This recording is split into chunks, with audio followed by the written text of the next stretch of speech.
This is Charter Local Edition. I'm Brad Pomerantz. We are joined by Don Knabe. He is a member of the Board of Supervisors in Los Angeles County, the largest county in our state, 10 million residents. But generally speaking, our residents have been responding to the drought. They've heard the governor's pleas to decrease water consumption. It's not perfect across the board, but it does seem as the early numbers suggest that we are conserving. Well, I will tell you, out and around in my district and throughout the county, people are really sick about hearing about the drought. But I will tell you, their response has been absolutely outstanding. Right. I mean, not only in the unincorporated areas, but our cities. Their frustration becomes because water is a revenue source to our local communities. They reduce their usage by 28, 30%. Their rates go up 40, 45%. That's tricky. And so it's a balance. But what's interesting, the largest city in your district, I believe, is Long Beach. Right. Long Beach, they actually had been doing well before, and their state target was 16%, going from 8 to 36%. They were only at 16%. But I spoke with the general manager here in Long Beach for water, and they had hit about 20% reduction. That's remarkable. But I think, to Long Beach's credit, and even like the county, because we started this back in 2005, about 10 years ago, Long Beach has been working on this issue. Right. They've been outside the box in desalinization and some of the other issues. So it wasn't an overnight, you have to do it. The folks in Long Beach have been sort of working towards this goal, and so all they had to do was ratchet it up a little bit. Sure. They've been very progressive in drought kinds of situations here in the city of Long Beach. And let me ask you about the county's role, because usually the county is kind of the epicenter of where everything happens. Healthcare, transportation, because federal dollars flow through the county, state dollars flow through the county. But in this instance, the county really isn't, I think, a significant player, because they're a very significant player. Well, disabuse me, because the water districts seem to be the ones that are kind of. No, I mean, the water districts have their own little function. The overall flood control, water management, resurfacing of all the underground waters comes under the Los Angeles County Flood Control District. Okay, and organizations that actually celebrating their 100th anniversary this year. So they've been doing this for 100 years. I was up at Morris Dam, and all the kinds of things that we help regulate and work with the various water districts.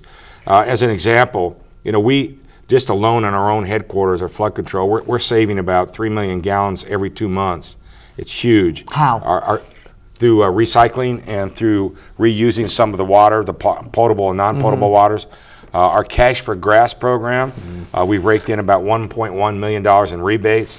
We've moved over 1 million square feet of turf. You know, that's a big turf reduction, and we're doing even greater. It's going to be close to 3 million as it relates to our county golf courses, because we have 17 of those. It is remarkable how, when you look at government, you think about the medians that are running through streets, obviously usually city medians, but sometimes county. The cities and counties do seem to be working toward being good stewards. Yeah, if I was in business right now, I would want to be in the drought-resistant plant business. Right. And I think everyone's getting it, and I think everyone's getting it for the future. You know, we all know that at some point it's going to turn around. We're going to get our, I mean, if you look at all these little things going on, El Nino come in, and just like we had a number of years ago where we sort of recapacitate. You know, I mean, we spent over $195 million alone to improve our stormwater capture infrastructure. But you know what we need? We need stormwater. Well stated, Mr. Knabe. You know, and it's interesting, but again, this is when you do those kinds of things. This is what the county has been doing since 2005 in preparing for a future. That's what the city of Long Beach has been doing as well, too. I want to ask you about one part of your district. And whenever I say this name, you get a big smile on your face, because I think you're particularly proud of representing the island of Catalina. I just know that you love that that's your part of your district. Avalon is such a charming town. Well, I mean, I do. I mean, I think, you know, I get a kick traveling around and talking. I said I'm probably one of the few, if not the only elected official that represents an island. Right. But again, in the discussion of water, they're in a very serious situation. They're in actually stage 2. If we don't help them, or if they don't get some action done by September, by October, they could be in stage 3, which is a huge hit when your entire economy is really based on tourism. So what I'm trying to do with them is work on a desalinization plant. And that I want to talk about extensively, because there is no question that desal is A potential solution that's becoming very popular in this state. You know, in Carlsbad to the south, a huge desal plant will be opening later this year, biggest in the Western Hemisphere. Our friends in Santa Barbara County are looking at it, San Luis Obispo County are looking at it, Huntington Beach is looking at it in Orange County, and now apparently Catalina as well. Well, they have one right now. In Catalina. And this will be a second desal plant. And I think, you know, my point to get the county involved as a partner in this through our flood control is that we know everybody talks about how expensive desalination is. But at some point, if we do it the right way, there will be an economy of scale. Right. So it's not the panacea. It's not going to fix everything, but it certainly helped fix the island situation. And it can, you know, Edison, this is a unique fact. Please. Southern California Edison controls the water on the island of Catalina. Don't ask me how Bill Wrigley did that a number of years ago, but they have that piece. And I think they want to get out of the water business. But so we're trying to do a joint venture, a mutual understanding between the Edison, the city of Avalon, and the county of Los Angeles. Is there a way for the current desal plant or a new desal plant to be utilized on the mainland, or is it just too far? I think it may be, and that's the point why I really want our folks, instead of just sitting back and saying, you know, it's way too expensive for a county our size. You know, I don't believe that you're ever going to see one desal plant. You're going to see them. You're going to see them in Huntington Beach. You're going to see them in San Luis Obispo County. And so let's get inside and let's get our folks technically up to speed. You know, Israel's making a ton of these desal plants. That's where they get their water. Right. I mean, Australia. I mean, it's remarkable how, you know, when you face a very difficult situation, you need to be inventive. And Israel has no natural resources, and so they adopted desal. Australia as well. And so I'm just saying that we need to be a player in this. We need to be a player to maybe to be able to facilitate and to work with other communities.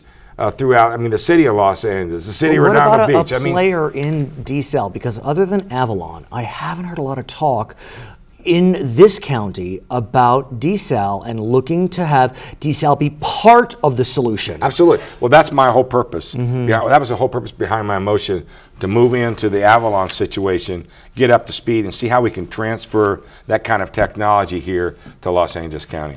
What about looking at other potential solutions? You know, we hear about toilet to tap. You know, it sounds yucky, if I can use that word. But look, we really need to think out of the box here. Oh, absolutely. And everything has to be on the table. And when you think about toilet to tap, when you think about gray water, you know better than I, regulations are very stringent on what can and can't be done. And, you know, folks feel like we got to be inventive. We need some regulatory reform on these issues. Obviously, like the city that I live in, Cerritos, we've used non-potable water for our irrigation for years. We have a sanitation district plant over there. And I think, you know, the non-potable use of water on, you know, transferring the irrigation system up, changing your process out will be a major player. But everything has to be on the table. I don't care what it is. Are we looking more at the cash for grass? Because as you know, MWD, they had $100 million, that was gone. $350 million, that's gone. And so now, you know, these rebate programs are drying up, if I can use that cliche. What can be done? Well, I mean, I think, you know, as an example in the county, we've spent, I mean, have given awards to folks, I think close to $500,000 just for water saving devices. Everyone's looking at their operation. You drive around your own neighborhood and you can see how things are changing right now. But it can't, I mean, at some point, we don't want it to look all like desert. No, I got it. So that's why if you can get non-potable systems into the yards, those kinds of things, to have some greenery. But again, you know, we're desert. That's what we were, and that's what we are. Yeah. His name is Don Knabe. He is a member of the Los Angeles County Board of Supervisors. My name is Brad Pomerantz. If you'd like to watch more episodes of California Edition, you can always go to our YouTube channel, youtube.com/charter local edition. I'm Brad Pomerantz. We thank you for joining us from Long Beach.